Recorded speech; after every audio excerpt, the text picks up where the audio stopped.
All right, fam, let's dive into this. Grab your favorite drink, get comfy, and let me take you on a journey, my journey, to unshakable faith. Trust me, it's been a wild ride, and I'm about to spill all the tea. Picture this: little me, rocking pigtails and patent leather shoes, skipping into church every Sunday like it was Disneyland. Mama had me looking fresh, and Grandma made sure I knew every word to this little light of mine. I was that kid who always volunteered to read the Bible verses in Sunday school, partly because I loved the attention, let's be real, but also because those stories fascinated me. Daniel in the lion's den? Bro was brave. David taking down Goliath? Talk about an underdog story. But here's the thing: as I grew up, that childlike faith started to feel like hand me down clothes that didn't quite fit anymore. Don't get me wrong, I still believed in God, but it was more like a habit than a choice. You know how it is. You go to church because that's what you've always done. You pray before meals because it feels wrong not to, but deep down you're wondering if any of it really matters. High school hit, and suddenly I was drowning in a sea of questions. Why do bad things happen to good people? How can a loving God allow so much suffering in the world? And let's not even get started on the whole science versus religion debate. My biology teacher had me shook, for real. Then came college. Oh, honey, college was a whole different ballgame. Suddenly, I was surrounded by people from all walks of life, with beliefs that ranged from atheism to Buddhism and everything in between. My roommate freshman year was an atheist who asked questions I'd never even considered. Late night dorm room discussions had me questioning everything I thought I knew. And you know what? It was scary. It felt like the foundation I'd built my entire life on was crumbling beneath my feet. I started to wonder if maybe I'd been living a lie all along. Was I just holding on to faith because it was comfortable, because it was what my family expected of me? Let me tell you, those were some dark times. I felt lost, confused, and honestly, a little betrayed. Why hadn't anyone warned me that faith could be this complicated? Why didn't they teach us in Sunday school how to handle doubt? But here's where it gets good, y'all. Because in the midst of all that confusion and doubt, I found something unexpected: strength. It turns out questioning your faith doesn't have to destroy it. In fact, for me, it was the beginning of something beautiful. I started digging deeper. I wasn't satisfied with surface level answers anymore. I read books by theologians and philosophers. I had long conversations with people of different faiths and no faith at all. I prayed like I'd never prayed before. Raw, honest prayers that weren't always pretty but were always real. And slowly but surely, something started to shift. My faith wasn't disappearing, it was evolving. It was becoming something stronger, more resilient, and, most importantly, my own. I remember the moment everything changed. I was sitting in a park near campus, feeling overwhelmed by a particularly tough semester. Deadlines were looming, my part time job was stressing me out, and I just had a fight with my boyfriend. I closed my eyes, took a deep breath, and whispered, "God, I don't know if you're there, but I need you." In that moment, I felt a peace wash over me that I can't even explain. It wasn't like the clouds parted and a voice boomed from the sky, though that would have been dope. It was more like a quiet assurance, a gentle reminder that I wasn't alone. From that day on, my faith became more than just a set of beliefs or a Sunday routine. It became a lifeline, a source of strength and comfort that I could tap into anytime, anywhere. Now, don't get it twisted. This doesn't mean life suddenly became all sunshine and rainbows. Your girl still had and has her struggles. But the way I approached those struggles changed completely. When I didn't get that internship I wanted, instead of feeling like a failure, I trusted that God had a different plan for me. When my grandmother passed away, my faith gave me the strength to celebrate her life even as I mourned her loss. And let me tell you about the doors that started opening once I really leaned into my faith. I found myself connecting with people on a deeper level. I started volunteering at a local youth center and discovered a passion for mentoring that I never knew I had.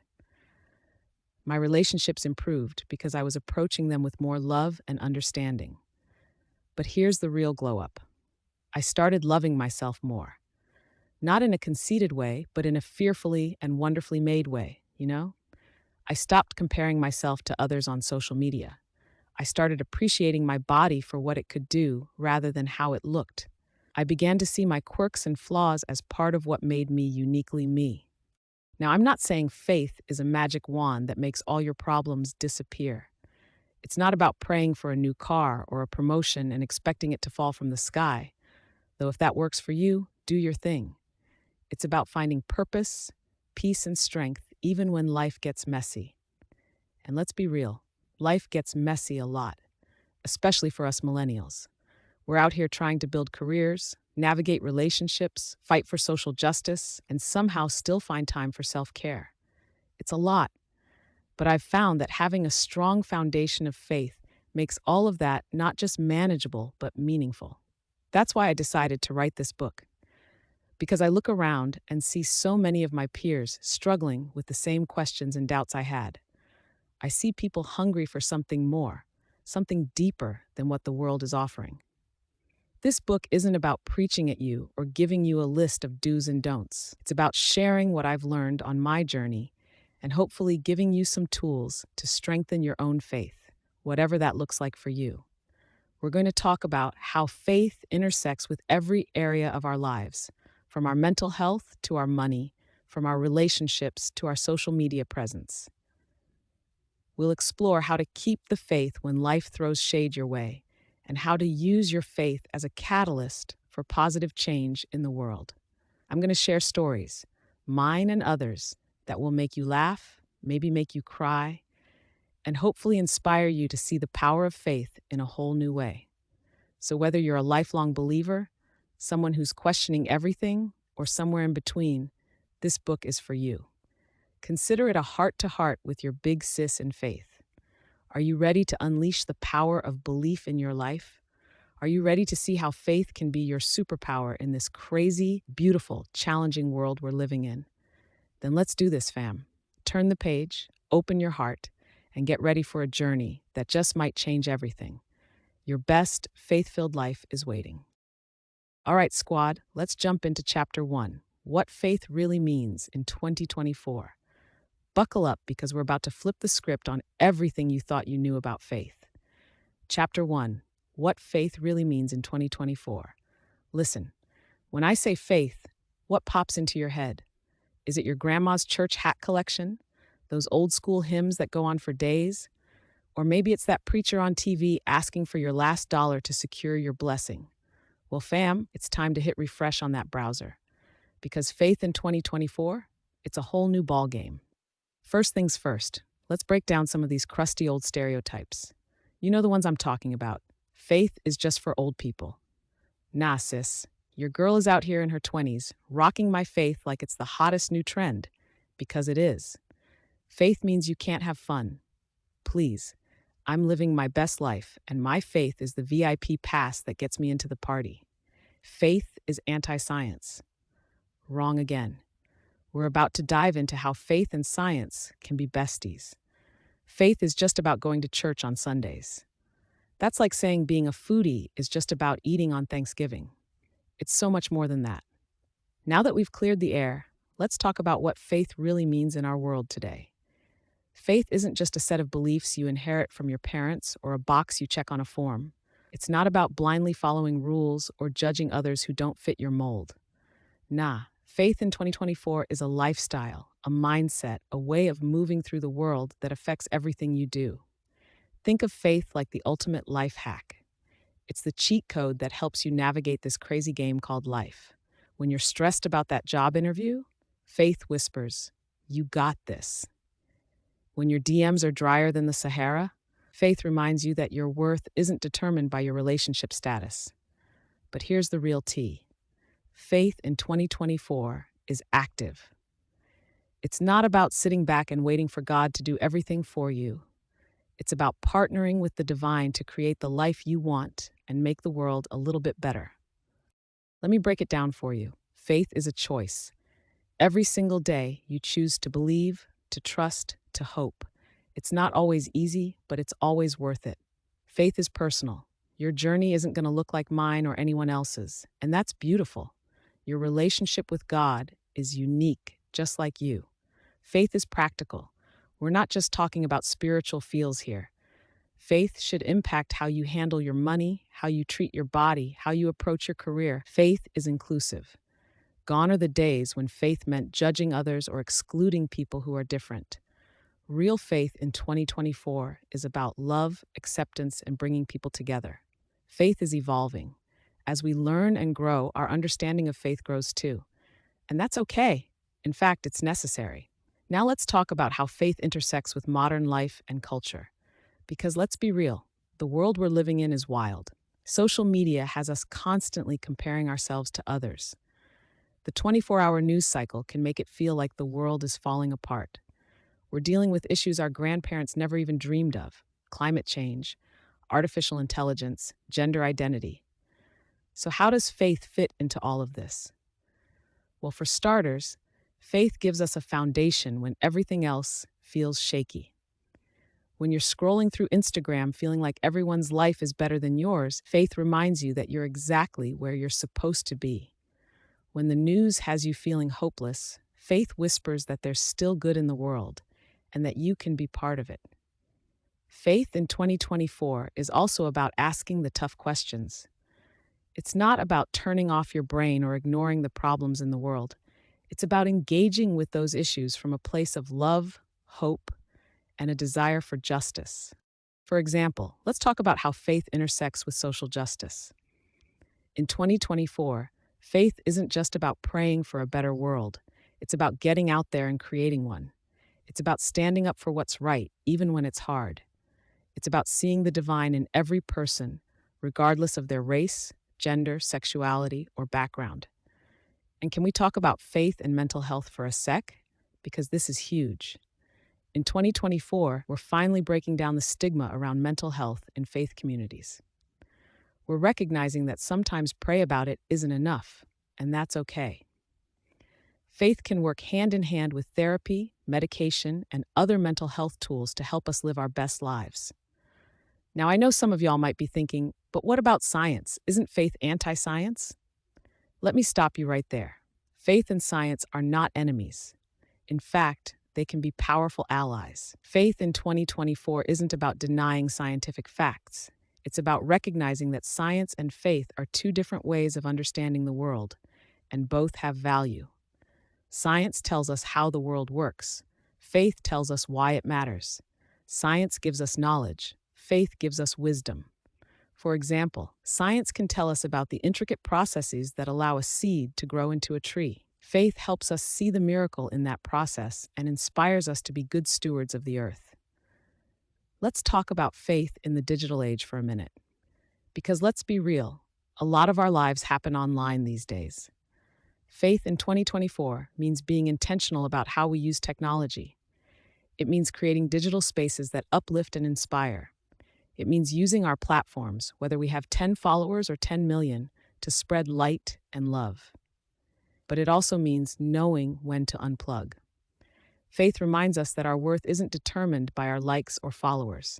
It encourages us to be present in the real world, to cultivate face-to-face relationships, to experience the divine in nature and in quiet moments. Now, I know some of y'all might be thinking, this all sounds great, but how do I actually do this? How do I live out this kind of faith in my everyday life? Don't worry, sis. I got you. Here are some practical ways to start.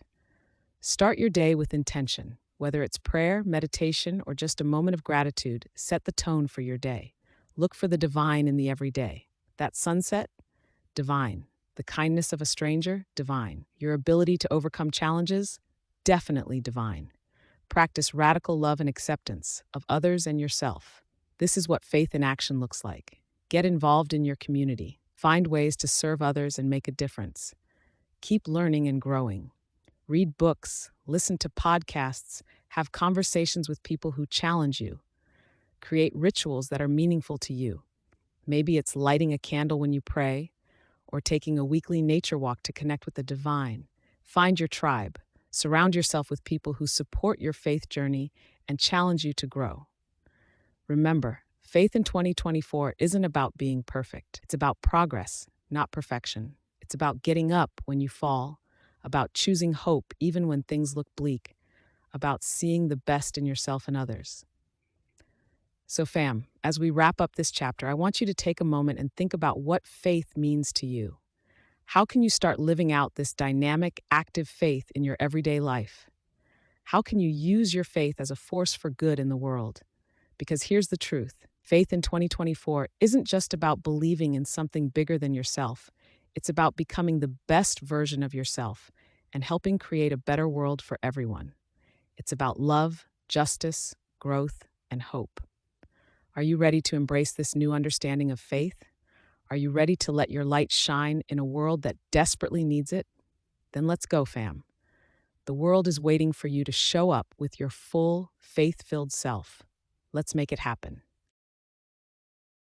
All right, fam, let's get into chapter 2, the science behind belief. Now, I know what you're thinking. Science and faith? Isn't that like oil and water? But trust me, we're about to blow your mind with how these two can actually work together. So grab your lab coat or your favorite hoodie and let's dive in. Chapter 2, the science behind belief.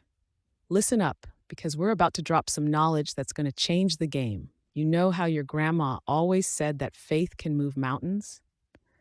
Well, it turns out she wasn't just being poetic. Science is starting to catch up with what believers have known for centuries, that faith and belief have real, measurable effects on our lives. Let's start with the power of positive thinking. Y'all, this isn't just some fluffy self-help concept. There's legit science behind it. Studies have shown that people with a positive outlook, the kind of outlook that faith can give you, tend to live longer, have stronger immune systems, and even recover from illnesses faster. For example, a study published in the Journal of Personality and Social Psychology found that optimistic people were 76% more likely to have ideal health scores. That's not just a little bit better, that's a whole different league. But it's not just about thinking happy thoughts. Faith and belief can actually change your brain. Neuroscientists have found that practices like prayer and meditation can increase activity in areas of the brain associated with focus, empathy, and emotional regulation. It's like a workout for your mind, helping you become more resilient and compassionate. There's this thing called neuroplasticity. It's the brain's ability to form new connections and pathways. Turns out, when we engage in spiritual practices regularly, we're literally rewiring our brains for the better. So when I say faith can transform you, I'm not just speaking metaphorically. Now, let's talk about the placebo effect for a sec. You know how sometimes people get better just because they believe they will? That's not fake. It's a real, documented phenomenon, and it shows the incredible power of belief. When we truly believe something will help us, our bodies often respond as if it has. But here's where it gets really interesting. Studies have shown that the placebo effect can work even when people know they're taking a placebo. It's not about tricking yourself, it's about harnessing the power of your mind. And that's exactly what faith does. Let's dive into some specific studies that show how faith affects our mental health. A study published in the American Journal of Psychiatry found that people who considered religion or spirituality important in their lives had a thicker cerebral cortex, an area of the brain associated with depression. This thickness was associated with a lower risk of depression, especially in people who were at high risk for the disease. Research from Duke University Medical Center found that people who attended religious services regularly had lower blood pressure than those who didn't. And we all know high blood pressure is no joke. It's linked to all sorts of health problems. A study in the Journal of Clinical Psychology found that belief in a caring God was associated with lower levels of worry and anxiety. Research published in the Annals of Behavioral Medicine showed that people who had strong religious beliefs recovered from depression faster than those who didn't. Now, I can hear some of y'all saying, but what about when bad things happen to people of faith? Where's the science to explain that? And you're right to ask that question. Faith isn't a magic shield that protects us from all harm, but what it does do is give us resilience, the ability to bounce back from hardships. Studies have shown that people with strong faith tend to cope better with trauma and stress. It's not that they don't experience pain or suffering, it's that they have a framework for understanding and dealing with it. They have hope, even in dark times. and that hope is powerful. Let's talk about the mind body connection for a minute. Science is increasingly showing that our mental state affects our physical health and vice versa. And guess what? Faith plays a huge role in this connection. For example, practices like prayer and meditation have been shown to lower cortisol levels in the body. Cortisol is that stress hormone that can wreak havoc on your health if it's constantly elevated. By lowering cortisol, faith practices can help reduce inflammation in the body, improve immune function, and even help with things like weight management. But it's not just about individual health. Faith and spirituality can also have positive effects on communities. Studies have shown that people who are part of religious communities tend to have stronger social support networks, and social support is hugely important for both mental and physical health. Now, let's hear from some professionals who embrace faith. Because it's not just us regular folks who are seeing the connection between science and spirituality. Dr. Christina Puchalski, director of the George Washington Institute for Spirituality and Health, says spirituality is an essential part of the human experience. It can provide comfort, support, and meaning in times of crisis and in everyday life. Dr. Harold G. Koenig, director of the Center for Spirituality, Theology, and Health at Duke University Medical Center, has this to say. The research on religion and health has grown exponentially over the past 20 years. The majority of studies show that religious involvement is associated with better health outcomes. And it's not just doctors and researchers. Many psychologists are starting to incorporate spirituality into their practice.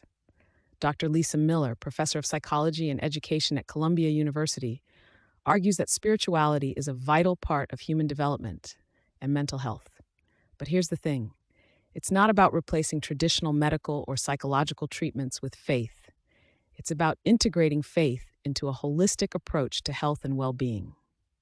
It's about recognizing that we're not just physical beings, but spiritual beings too, and that addressing both aspects can lead to better outcomes. So what does all this mean for you and me? It means that when we choose to believe, when we engage in spiritual practices, when we cultivate faith in our lives, we're not just doing something that feels good. We're doing something that science shows is good for us. It means that those moments of prayer, those times of quiet reflection, those acts of kindness inspired by faith, they're all contributing to our overall health and well-being in ways we might not even realize. But it also means we have a responsibility. If faith is this powerful, if it can have such a positive impact on our lives and the lives of others, then we need to take it seriously. We need to nurture our faith, to practice it consistently, to let it shape our actions and our attitudes, and we need to share it. Not in a preachy, judgmental way, but in a way that invites others to experience the benefits for themselves. Because if science is showing us anything, it's that faith isn't just a personal matter. It has the potential to transform individuals, communities, and maybe even the world. So fam, as we wrap up this chapter, I want you to think about how you can apply this knowledge in your own life. How can you harness the power of belief to improve your mental and physical health? How can you use your faith to build resilience and cope with stress? How can you share the benefits of faith with others in a way that's respectful and inviting? Remember, you don't have to choose between faith and science. They're not enemies. They're dance partners, each one informing and enriching the other. So let's embrace both. Let's live in that beautiful intersection where belief meets evidence, where faith meets fact. Because when we do that, that's when miracles happen. That's when we become the best versions of ourselves. That's when we truly start to change the world. So are you ready to be a part of this faith revolution? Are you ready to let your belief transform not just your spirit, but your mind and body too? Then let's go. Fam, the science is on our side and the best is yet to come. All right, squad, it's time to level up. Welcome to Chapter 3, Faith as Your Superpower. We're about to dive deep into how faith can be the secret weapon that helps you crush your goals, overcome self-doubt, and live your best life. So, put on your invisible cape and let's get into it. Let's keep it 100. Life can be tough, especially for us millennials. We're out here trying to build careers, pay off student loans, navigate relationships, and somehow still have time for self care. It's enough to make anyone feel overwhelmed. But what if I told you that you've had a superpower inside you all along? That's right, fam. Faith isn't just about Sunday service or saying grace before meals. It's a force that can propel you forward, give you strength when you're weak, and help you achieve things you never thought possible. First things first, let's talk about overcoming self doubt and imposter syndrome. You know that little voice in your head that says you're not good enough, smart enough, or deserving enough? Yeah, that one. Well, faith is like kryptonite to that negative self talk. When you truly believe that you're fearfully and wonderfully made, that you're here for a purpose, it changes everything. Suddenly, that promotion doesn't seem out of reach. That business idea doesn't seem so crazy. That relationship you've been dreaming of doesn't seem impossible. Let me share a personal story. A few years ago, I was offered a job that seemed way out of my league. The salary was double what I was making, and the responsibilities were huge. My first instinct was to run the other way. But then I remembered Philippians 4:13. I can do all things through Christ who strengthens me. I took a deep breath, said a prayer, and accepted the job. Was it scary? Absolutely. Did I feel like an imposter some days? You bet. But every time that doubt crept in, I leaned on my faith. I reminded myself that if God brought me to it, He would bring me through it.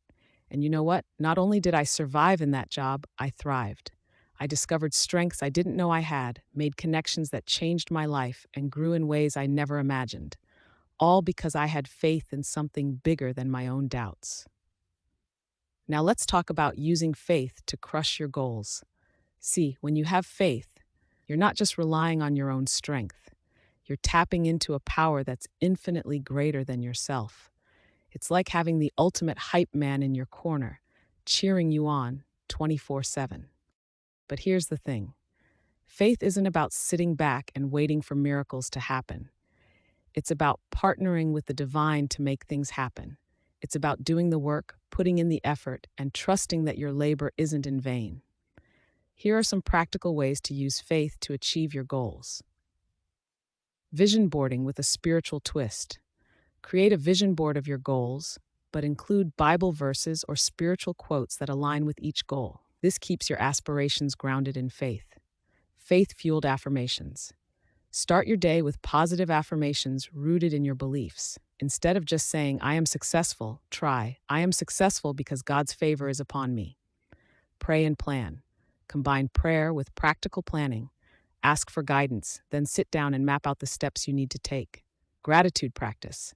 Regularly express gratitude for what you have and what's coming. This cultivates a positive mindset and keeps you aligned with your faith. Faith-based accountability. Find a prayer partner or join a faith-based mastermind group to keep you motivated and on track.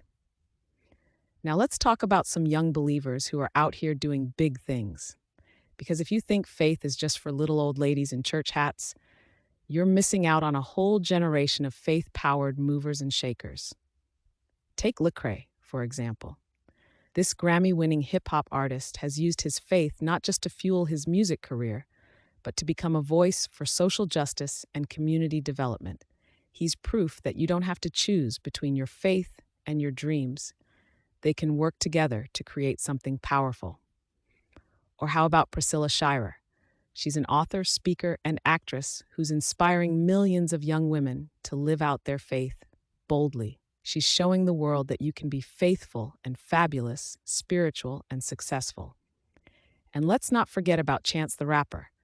This guy has been open about how his faith influences his music and his life choices. He's using his platform to give back to his community and spread positivity, all while staying true to his beliefs.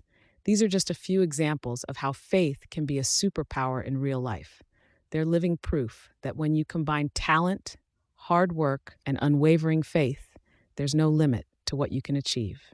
But maybe you're thinking, that's great for them, but what about me?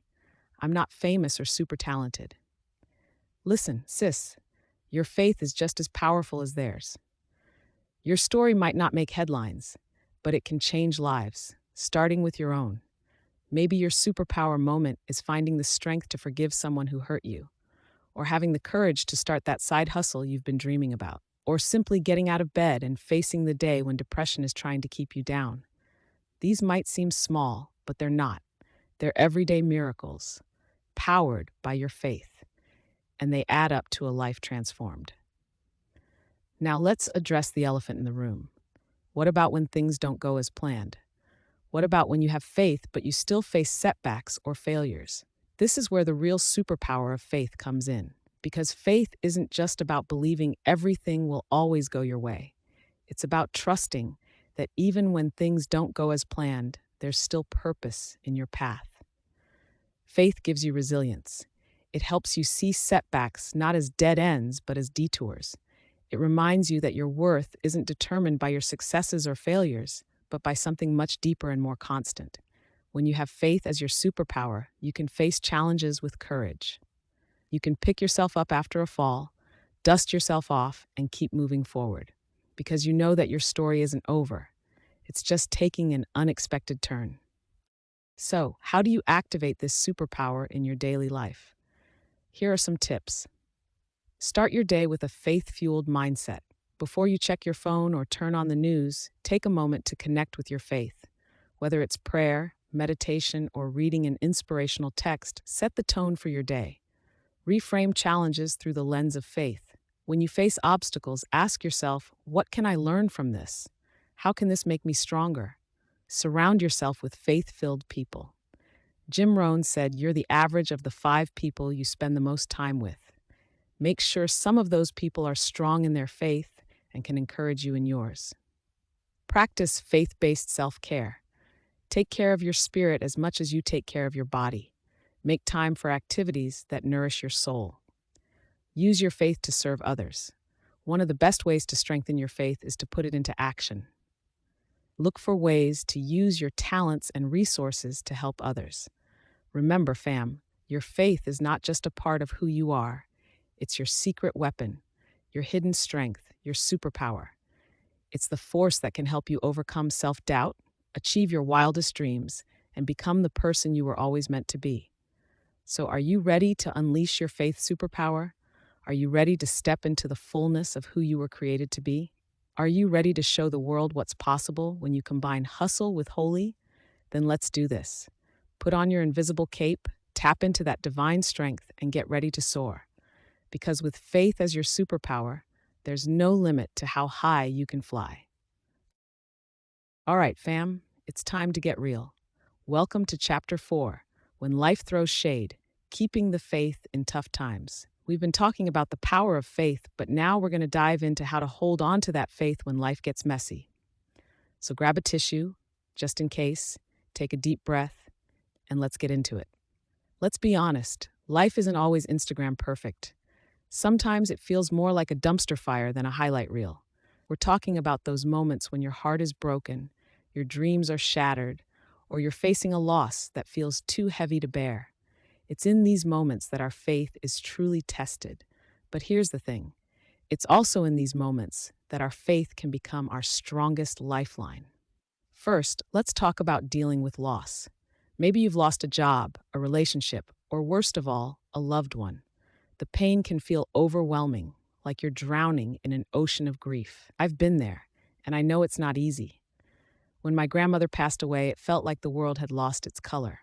She was my rock, my prayer warrior, the one who taught me what faith looked like in action. I remember sitting at her funeral, feeling angry and confused. How could God take someone so good, so full of love? But in that moment of darkness, I felt a small spark of something, a memory of my grandmother's unwavering faith. I remembered how she used to say, "Baby, when you can't trace his hand, trust his heart." And somehow, in the midst of my pain, those words took on new meaning. See, faith doesn't mean we don't feel pain or grief. It means we have hope even in the midst of our pain. It means we trust that there's purpose even in our loss, even when we can't see or understand it. Here are some practical ways to keep your faith strong when dealing with loss. Allow yourself to grieve. God can handle your raw emotions. Pour out your heart in prayer, even if that prayer is just tears. Lean on your faith community. Let others support you and pray for you when you don't have the strength to do it yourself. Find comfort in Scripture. Verses like Psalm 34:18, "The Lord is close to the brokenhearted," can be a balm for your soul. Look for small blessings. Even in dark times, there are moments of light if we're open to seeing them. Use your pain to help others. Sometimes, helping others who are hurting can be healing for our own hearts. Now, let's talk about when life doesn't go according to plan. Maybe you didn't get that promotion you were banking on, or that relationship you thought was the one fell apart, or that business you poured your heart and savings into just isn't taking off. It's easy to feel like a failure in these moments, to wonder if God has forgotten about you or if you've somehow messed up his plan. But sis, let me tell you something. A detour is not a dead end. Remember Joseph in the Bible? Homeboy went from being sold into slavery by his own brothers to becoming second in command in Egypt. Talk about a plot twist. But through it all, Joseph kept his faith. He trusted that God was working things out, even when it looked like everything was falling apart. Your setback might just be a setup for something greater than you ever imagined. But to see it, you've got to keep the faith. Here are some strategies for maintaining faith when life doesn't go as planned. Practice gratitude. Focus on what you do have, not what you've lost. Reframe your situation. Ask yourself, what can I learn from this? How can this make me stronger? Remember past victories. Reflect on times when God came through for you before. Stay connected to your faith community. Don't isolate yourself. Let others encourage and support you. Keep moving forward. Take small steps each day, even if you can't see the whole path ahead. Now let's talk about something that's especially relevant to our generation: mental health challenges. Depression, anxiety, burnout, these are real issues that many of us face. And sometimes, well-meaning people in faith communities can make it worse by suggesting that if we just had more faith, we wouldn't struggle with these things. But let me set the record straight. Having faith doesn't mean you'll never face mental health challenges. Even some of the greatest figures in the Bible, like David and Elijah, had moments of deep despair. What faith does give us is a framework for dealing with these challenges. It gives us hope when everything feels hopeless. It reminds us that we're not alone in our struggles. If you're dealing with mental health issues, here's how faith can help. It can provide comfort. Verses like Philippians 4:6-7 remind us that we can bring our anxieties to God. It can offer community. A supportive faith community can be a crucial part of your support system. It can give perspective. Faith can help us see beyond our current circumstances to a bigger picture. It can inspire self-care. Remembering that your body is a temple can motivate you to take care of your mental health. It can coexist with professional help. Faith and therapy aren't mutually exclusive. God can work through mental health professionals too. Remember, seeking help for mental health issues isn't a sign of weak faith. It's a sign of wisdom and self-care. Now, let's talk about finding purpose in pain. Because here's the truth. Sometimes, our deepest pain can become our most powerful purpose. Think about it. Some of the most impactful ministries and organizations were born out of personal pain. People who lost loved ones to cancer start foundations to fund research. Those who've overcome addiction become counselors to help others. Survivors of abuse become advocates for change. Your pain, your struggle, your mess can become your message, but it requires you to keep the faith, to believe that God can use even the darkest chapters of your story for good. Here are some ways to find purpose in your pain. Share your story. Your testimony could be exactly what someone else needs to hear. Look for ways to serve. Often, helping others can be healing for our own hearts. Use your experience to advocate for change. Your voice matters. Create art, whether it's writing, music, or visual art. Creativity can be a powerful way to process pain and inspire others. Start a support group. Your experience could be the foundation for a community of healing. Remember, sis, your pain is not the end of your story. It's just a chapter, and with faith, you can write a beautiful ending. As we wrap up this chapter, I want you to remember this. Faith isn't about having all the answers. It's about trusting even when you don't understand. It's about holding on to hope when everything around you says to give up. Your faith is like a muscle. It gets stronger the more you use it. So when life throws shade, when you're facing loss or disappointment or struggle, That's not the time to abandon your faith. That's the time to lean into it harder than ever. Because here's the beautiful truth: it's often in our darkest moments that we experience God's light the brightest. It's when we're at our weakest that we can most clearly see His strength. So, fam, whatever you're going through right now, whatever shade life is throwing your way, I want you to hold on to your faith. Not in a passive, waiting for a miracle kind of way, but in an active, partnering with God to overcome kind of way. Are you ready to let your faith be bigger than your fears? Are you ready to trust that your story isn't over, even when it feels like it is? Are you ready to believe that your pain can have purpose? Then let's do this. Let's face those tough times head on with faith as our shield and hope as our weapon. Because when life throws shade, that's when our light has the chance to shine the brightest. All right, squad, it's time to get digital. Welcome to Chapter 5, Faith in the Age of Social Media. We're about to dive into how to navigate this wild online world while keeping our faith strong and our spirits lit. So grab your phone, as if it's not already in your hand, and let's get into it. Let's keep it 100. Social media is a huge part of our lives. We wake up scrolling, we go to sleep double tapping, and let's not even talk about how much time we spend crafting the perfect caption. But here's the million-dollar question: how do we stay true to our faith in a world of likes, shares, and viral challenges? First things first, let's talk about navigating online negativity with grace. Y'all know the internet can be a messy place. One minute you're watching cute cat videos, the next you're in a full-blown comment war with a stranger about, well, anything. It's easy to get caught up in the drama, to let that negativity seep into your spirit. But as people of faith, we're called to be different. Remember what your mama or the Bible said: if you don't have anything nice to say, don't say anything at all. That applies to the internet too, sis. When you see something that gets your blood boiling, take a deep breath. Ask yourself, is this battle worth fighting? Will my comment bring light or just add to the darkness? Sometimes, the most powerful thing you can do is to keep scrolling. Other times, you might feel called to speak up, but do it with love and grace. Proverbs 15:1 says, "A gentle answer turns away wrath, but a harsh word stirs up anger." That's some social media wisdom right there. Here are some practical tips for navigating online negativity. Set boundaries. It's okay to unfollow, mute, or block accounts that consistently bring negativity into your space. Practice the pause. Before you respond to something triggering, take a moment to pray or reflect. Seek to understand. If someone's post upsets you, try to see where they're coming from before reacting. Be a peacemaker. Look for opportunities to bring reconciliation and understanding to online discussions. Remember your witness. Your online behavior is a reflection of your faith. Act accordingly. Now let's talk about using your platform to spread light.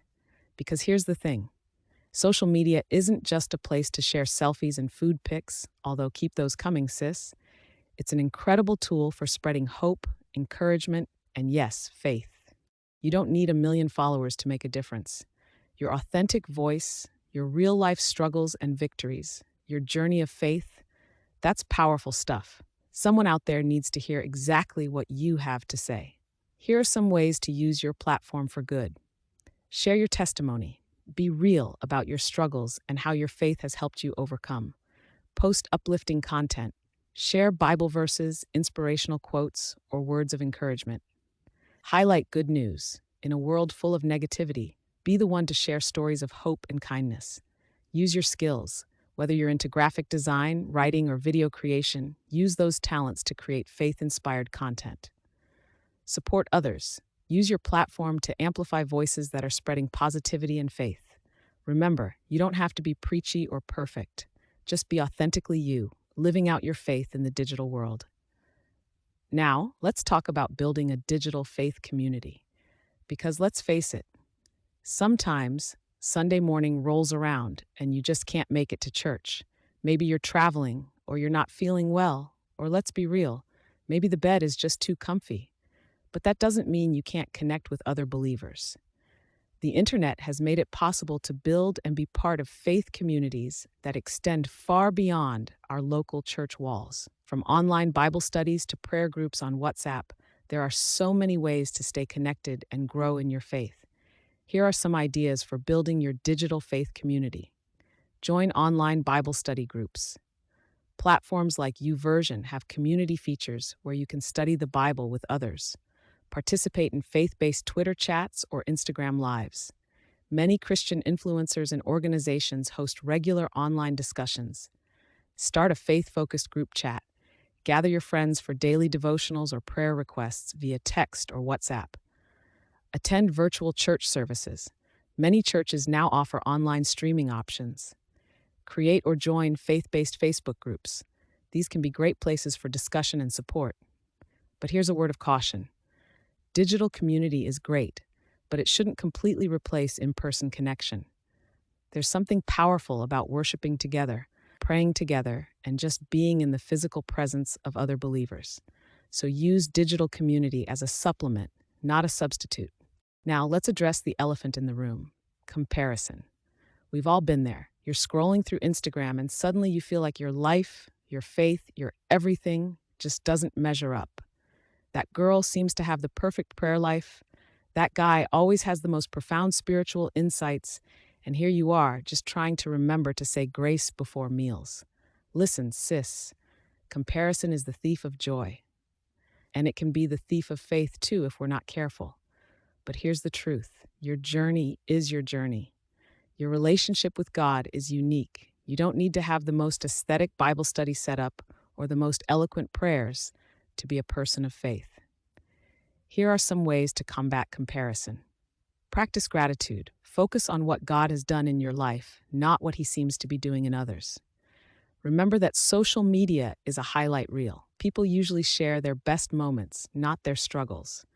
Use others' posts as inspiration, not comparison. If someone's faith journey inspires you, let it motivate you rather than discourage you.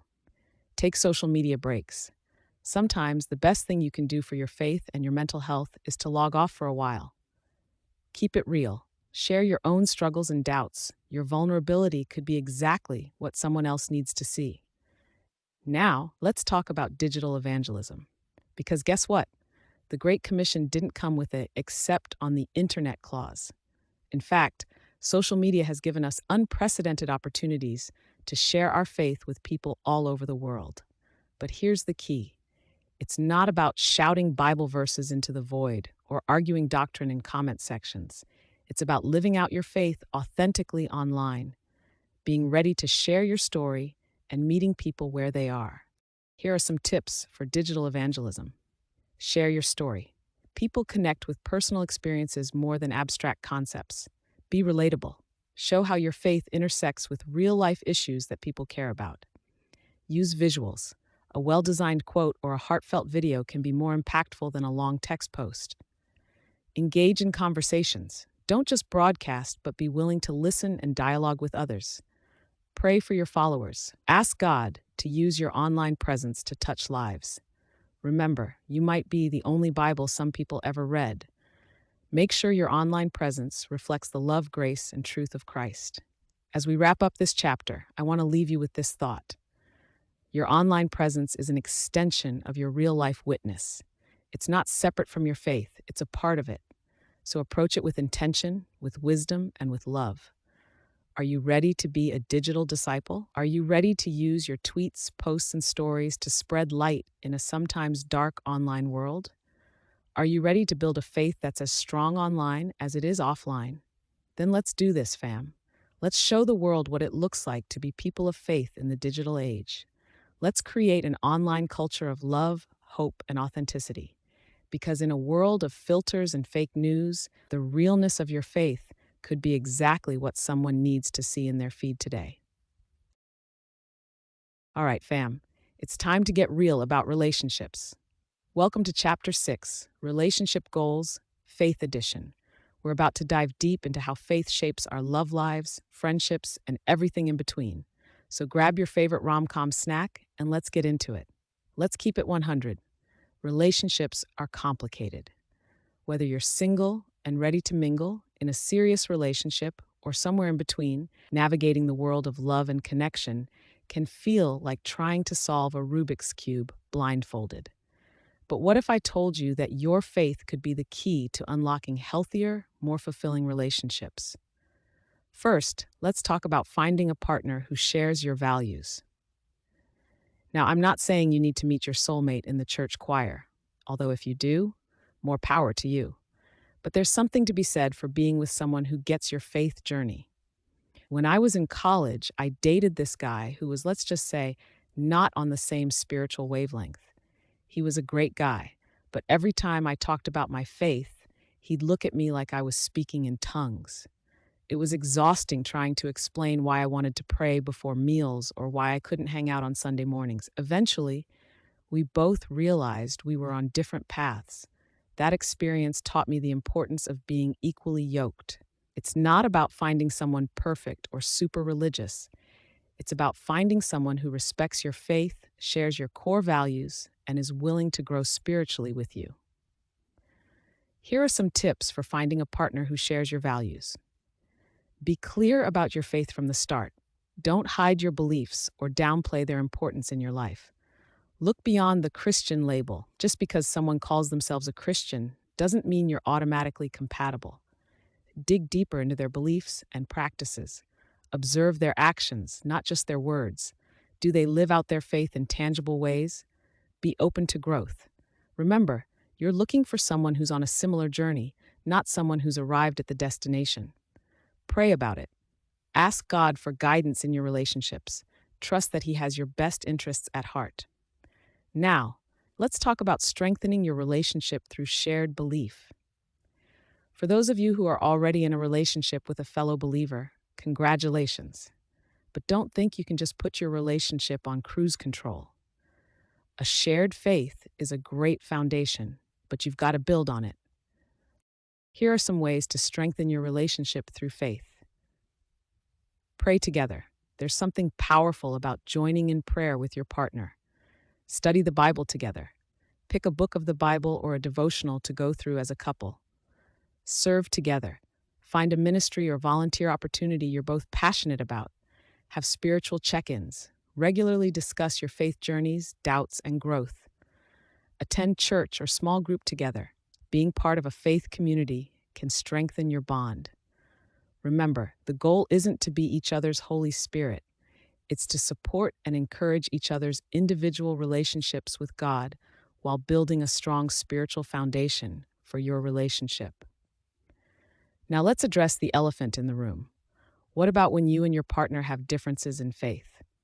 Maybe you're a diehard Baptist and they're Catholic, or maybe one of you is deeply religious while the other is more spiritual, but not into organized religion. First of all, take a deep breath. Differences don't have to mean deal breakers. In fact, they opportunities for growth and deeper understanding. The key is communication, respect, and a willingness to find common ground. Here are some tips for navigating faith differences in relationships. Focus on shared values. You might express your faith differently, but do you share core beliefs about love, kindness, and treating others well? Respect each other's practices. Even if you don't participate, show respect for your partner's religious observances. Be open to learning. Ask questions about your partner's beliefs with genuine curiosity, not judgment. Find ways to practice together. Maybe you can't agree on a church, but can you pray together or do a non-denominational Bible study? Set boundaries. Be clear about what you're comfortable with and what's non-negotiable in terms of faith practices. Remember, love is patient and kind. Approach your differences with grace and understanding.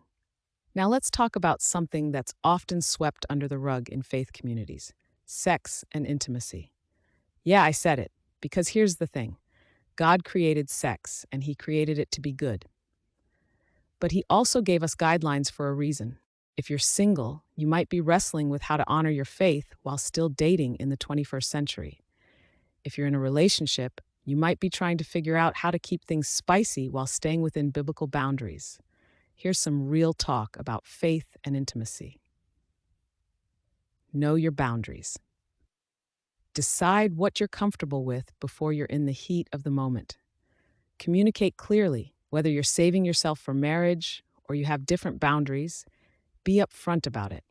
Remember that purity is more than physical. Guard your heart and mind, not just your body. Don't let shame creep in. If you've made mistakes in the past, remember that God's grace is bigger than your slip ups. Seek accountability. Having trusted friends who can support you in your commitment to honor God with your body can be incredibly helpful. For married couples, remember that sex is a gift from God. It's okay to enjoy it. Pray together about your sex life. Be open with each other about your needs and desires.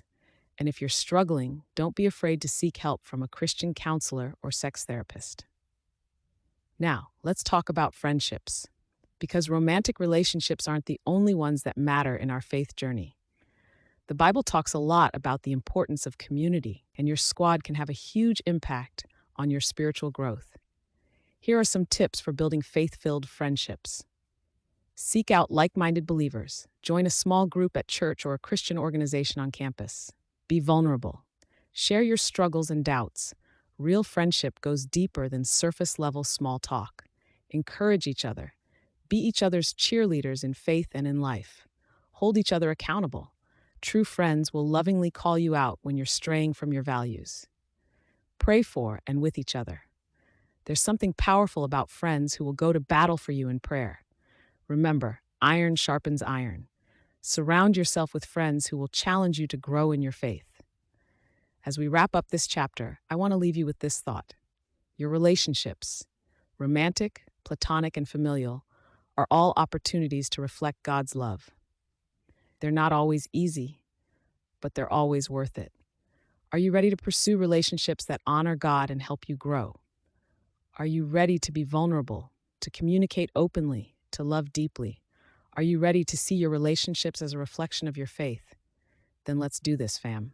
Let's build relationships that are rooted in faith, watered with love, and bearing the fruit of joy, peace, and growth. Because when we get relationships right, we're not just changing our own lives, we're changing the world, one connection at a time. All right, squad, it's time to talk about that green. Welcome to Chapter 7, Securing the Bag, Faith and Finances.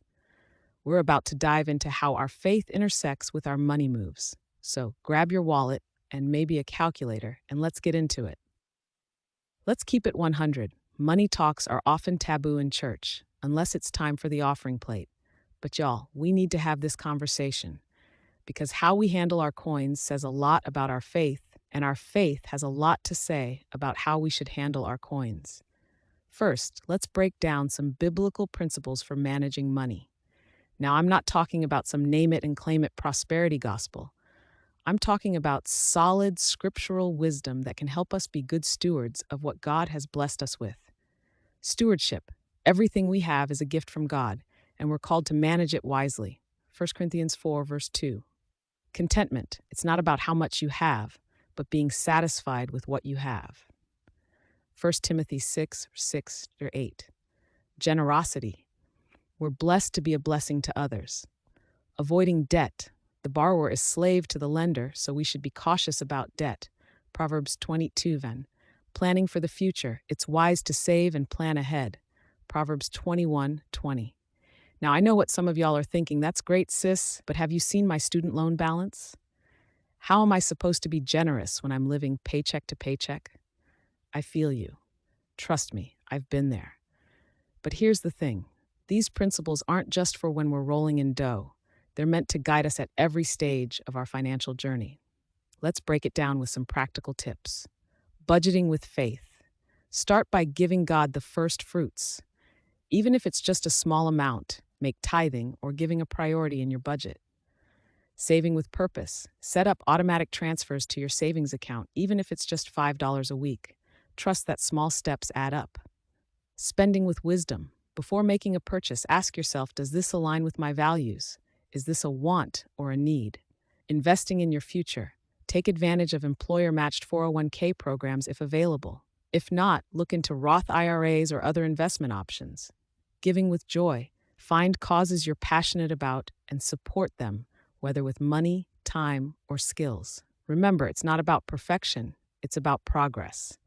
Every financial decision is an opportunity to exercise your faith. Now let's talk about giving back and creating generational wealth. Because here's the truth. When we're blessed, it's not just for us. It's so we can be a blessing to others and leave a legacy for future generations. Giving back doesn't always mean writing a big check, although if you can, go for it. It can mean volunteering your time, mentoring someone, or using your skills to help a nonprofit. The key is to cultivate a spirit of generosity. As for generational wealth, this is something our community needs to talk about more.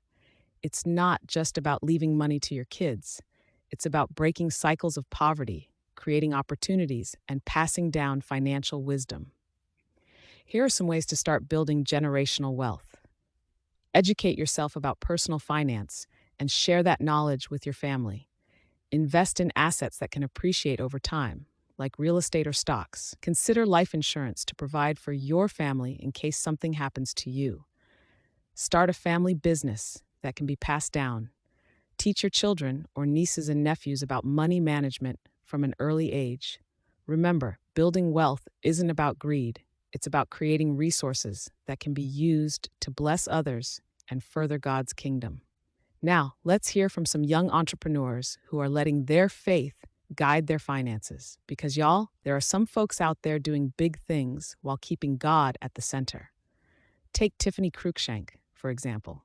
She's the founder of Yoga Medicine, a successful yoga education company.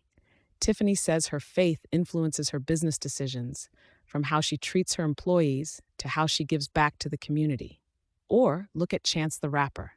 He's famous for remaining independent and giving back to his hometown of Chicago. He once said, "I don't make songs for free, I make them for freedom." That's what I call letting your faith influence your finances.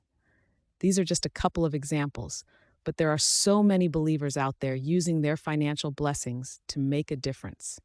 And you can too, no matter where you are on your financial journey. Now let's talk about something that's real for a lot of us: financial stress. Maybe you're drowning in student loan debt, or you're struggling to make rent, or you just can't seem to get ahead no matter how hard you try.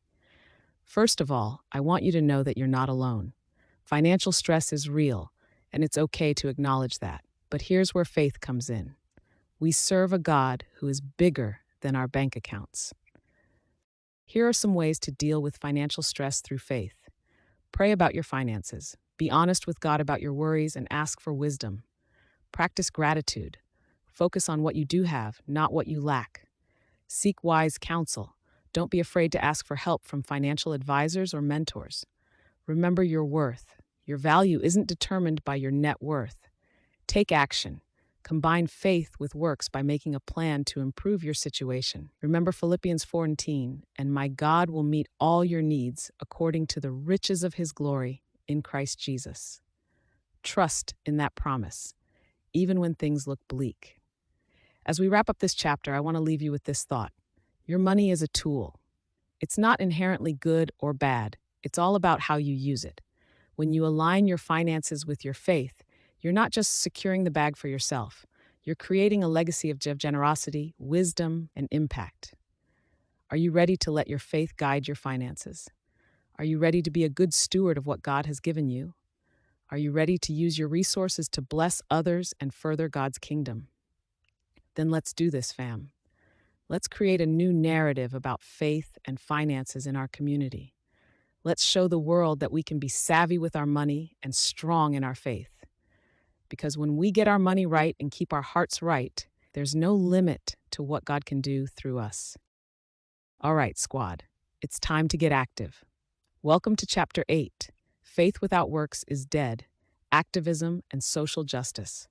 We're about to dive deep into how our faith calls us to action and how we can make a real difference in our communities. So lace up your marching shoes and let's get into it. Let's keep it 100. Faith isn't just about what happens inside the church walls. It's about how we live our lives and how we treat others, especially those who are marginalized or oppressed. As James 2:17 says, faith by itself, if it is not accompanied by action, is dead. So, let's talk about how we can bring our faith to life through activism and social justice. First, let's break down how faith calls us to action. Jesus wasn't just sitting around preaching. He was out there healing the sick, feeding the hungry, and standing up for the oppressed. and he calls us to do the same. Matthew 25:40 says, "Whatever you did for one of the least of these brothers and sisters of mine, you did for me." That's a direct call to action, y'all. But here's the thing. Activism can look different for everyone. It's not always about marching in the streets, although that can be part of it. It's about using your unique gifts, talents, and resources to make a positive change in the world. Here are some ways faith can inspire activism. Advocacy, speaking up for those who can't speak for themselves. Service, volunteering in your community to meet tangible needs. Education, learning about issues and educating others. Giving, supporting organizations that align with your values. Creation, using art, music, or writing to inspire change. Remember, it's not about doing everything, it's about doing something. Now let's talk about getting involved in your community, because change starts at home, fam. You don't have to fly across the world to make a difference, although if that's your calling, go for it. There are probably needs right in your own backyard. Here are some practical ways to get involved. Volunteer at a local food bank or homeless shelter. Mentor youth in your community. Attend city council meetings and speak up on issues that matter. Organize a neighborhood cleanup. Support local businesses, especially those owned by people of color. The key is to find something you're passionate about and start there. Don't try to solve every problem at once. Pick one issue and dive in deep. Now let's address something that can be tricky, balancing prayer and protest. Because here's the truth, we need both. Prayer without action can become passive. Action without prayer can become exhausting and misguided. Here's how to find that balance. Pray before you act. Ask God for guidance and wisdom. Pray while you act. Invite God into your activism. Act on your prayers. If you're praying for change, be willing to be part of that change. Use prayer as a form of protest. Remember, crying out to God for justice is a powerful act. Find a community that values both. Surround yourself with people who understand the importance of prayer and action. Remember, Jesus both prayed in the garden and flipped tables in the temple. We're called to do both too. Now, let's talk about some of the specific issues we're facing in our communities. I'm talking about systemic racism, police brutality, economic inequality, environmental justice. The list goes on. It can feel overwhelming, I know, but as people of faith, we can't turn a blind eye. Here's how we can approach these issues with faith. Educate yourself. Learn about the history and current realities of these issues. Listen to those affected. Amplify the voices of those who are often silenced. Use your privilege. If you have privilege, use it to create space for others. Support organizations. Find reputable organizations working on these issues and support them. Vote.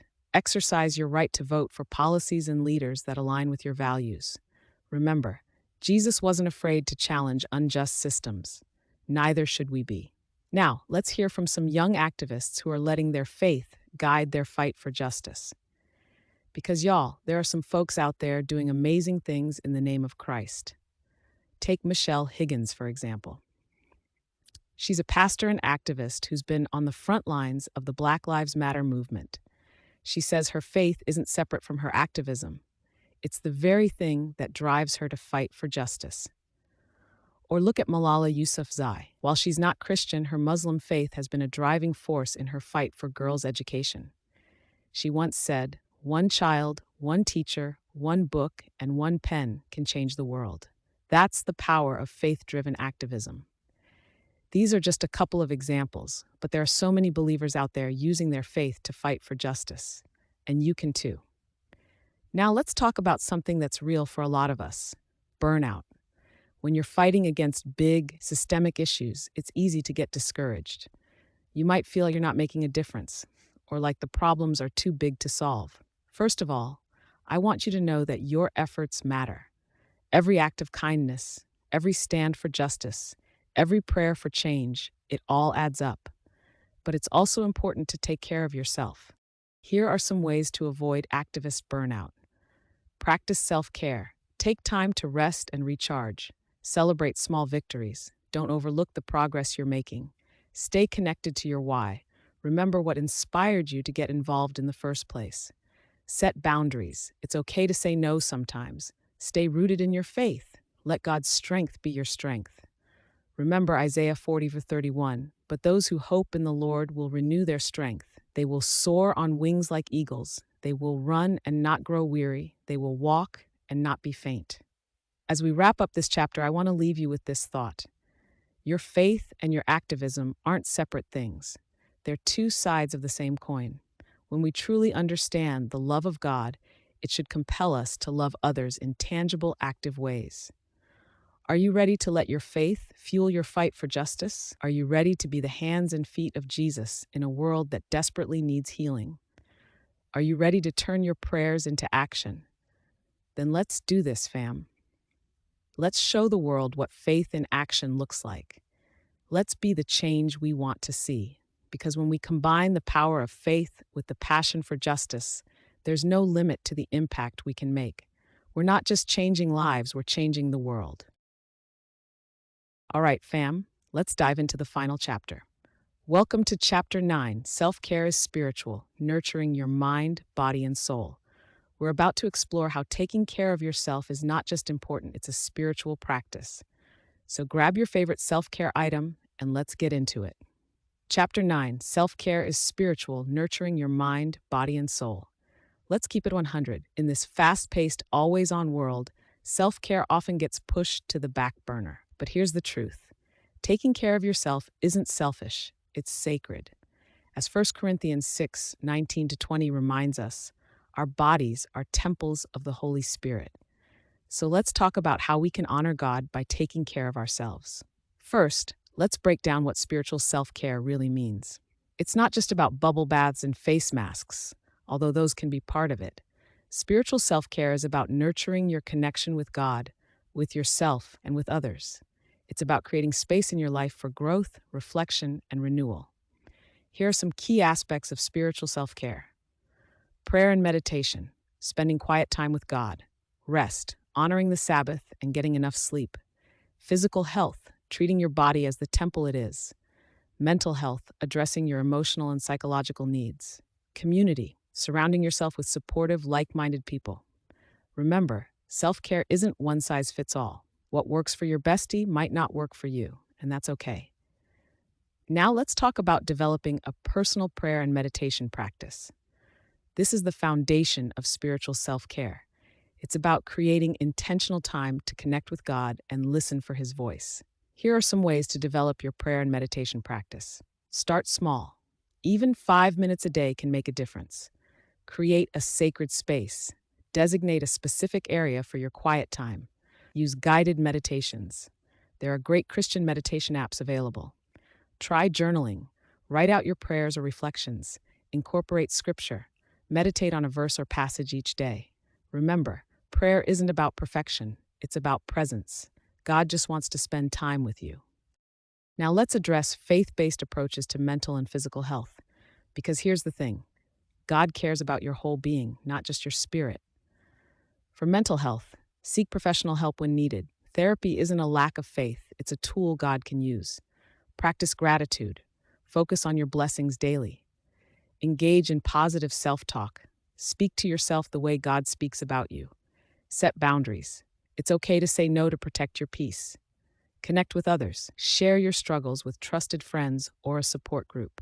For physical health, eat nourishing foods. Fuel your body with what it needs to thrive. Move your body. Exercise can be a form of worship. Get enough sleep. Rest is a spiritual discipline.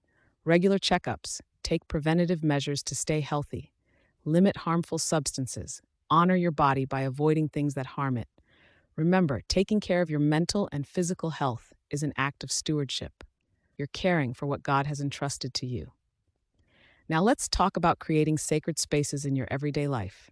This is about infusing your daily routines and environments with reminders of God's presence. Here are some ways to create sacred spaces. Set up a prayer corner in your home. Use visual reminders like scripture art or meaningful symbols. Create a playlist of worship music for your commute. Take prayer walks in nature. Use everyday tasks as opportunities for mindfulness and gratitude. The goal is to make your whole life a sacred space where you're constantly aware of God's presence. Let's address something that's real for a lot of us: guilt around self-care. Maybe you feel like you should always be serving others, or that taking time for yourself is selfish. But here's the truth: you can't pour from an empty cup. Jesus himself took time away to pray and rest. If the Son of God needed self care, how much more do we? Here are some ways to overcome self care guilt. Reframe self care as stewardship of what God has given you. Remember that self care enables you to serve others more effectively. Start small and build self care into your routine gradually. Involve others in your self care journey for accountability and support. Pray for guidance on how to balance self care with service to others. Remember, self care isn't selfish, it's necessary for living out your calling effectively. Now, let's hear from some believers who have made self care a priority in their spiritual lives. Because, y'all, there are some folks out there showing us how it's done. Take Priscilla Shirer, for example. This author and speaker is known for her powerful ministry, but she's also vocal about the importance of rest and self care. She says your first ministry is to yourself. If you're not healthy spiritually, emotionally, and physically, you have nothing to give. Or look at Kirk Franklin. This gospel artist has been open about his struggles with mental health and the importance of therapy in his life. He's showing us that it's okay to seek help and prioritize our mental well-being. These are just a couple of examples, but there are so many believers out there integrating self-care into their spiritual lives. And you can too. As we wrap up this chapter, I want to leave you with this thought. Self-care isn't just about feeling good. It's about being good stewards of the life God has given us. It's about honoring Him by taking care of His creation, you. Are you ready to make self-care a spiritual practice? Are you ready to nurture your mind, body, and soul as an act of worship? Are you ready to pour into yourself so you can pour out to others? Then let's do this, fam. Let's show the world what it looks like to truly love ourselves as God loves us. Let's create lives that are temples, holy, healthy, and wholly devoted to God. Because when we take care of ourselves, we're better equipped to fulfill our purpose and shine God's light in the world. All right, fam, we've made it to the end of this journey. It's time for the conclusion, living your best faith-filled life. Let's wrap this up and send you off with some fire in your spirit and purpose in your step. Ready? Let's go. Y'all, we've been through a lot together in these chapters. We've talked about everything from navigating social media with grace to handling our finances God's way, from building strong relationships to fighting for social justice. Now it's time to bring it all together and talk about what it really means to live your best faith-filled life. First, let's recap some key takeaways. Your faith is personal and unique. It's not about fitting into someone else's mold, but about developing your own authentic relationship with God. Faith touches every area of life. It's not just a Sunday thing, it's an everyday thing that influences how we live, love, and make decisions. Doubt isn't the enemy of faith. It's often the pathway to a stronger, more mature faith. Self-care is spiritual. Taking care of yourself isn't selfish. It's necessary for living out your purpose. Faith without action is dead. We're called to be the hands and feet of Jesus in this world. Community is crucial. We weren't meant to do this faith journey alone. Passing on the faith is our responsibility. We need to make our faith relevant and inspiring for the next generation. Now I want to challenge you. This book isn't meant to be a nice read that you put on a shelf and forget about. It's meant to be a catalyst for change in your life. So here's my challenge to you. Choose one area we've discussed that resonates with you the most. Maybe it's developing a stronger prayer life, or getting your finances in order, or becoming more active in social justice issues. Whatever it is, commit to taking concrete steps to grow in that area over the next 30 days. Write down your commitment. Share it with a trusted friend who can hold you accountable. And then, fam, go do it. Because faith isn't just about what we believe. It's about how we live. Remember, living your best faith-filled life isn't about being perfect. It's about progress. It's about waking up each day and choosing to trust God, love others, and be the best version of yourself. It's about falling down 7 times and getting up 8. It's about extending grace to yourself and others. Your best faith-filled life might look different from mine or anyone else's, and that's okay. God created you uniquely, with your own gifts, passions, and purpose. Your job is to figure out what that purpose is and pursue it with everything you've got. As we close, I want to leave you with some final words of encouragement and empowerment. You are loved beyond measure by the Creator of the universe. You are fearfully and wonderfully made. You have a purpose that only you can fulfill. Your faith has the power to move mountains, change lives, and impact generations. Don't let anyone tell you that you're too young, too inexperienced, or too anything to make a difference. God has a history of using the unlikely to do the extraordinary. Moses was a stutterer. David was the youngest of his brothers. Mary was a teenage girl. Jesus was a carpenter's son. And you're exactly who God wants to use right now. So step out in faith, take risks, love boldly, forgive freely, serve generously, pray fervently, live authentically. And when doubt creeps in, because it will, when the road gets tough, because it does, when you feel like giving up, because we all do sometimes, remember this: you are not alone. The God who created the universe is with you. The same power that raised Jesus from the dead lives in you. And there's a whole community of believers, past, present, and future, cheering you on.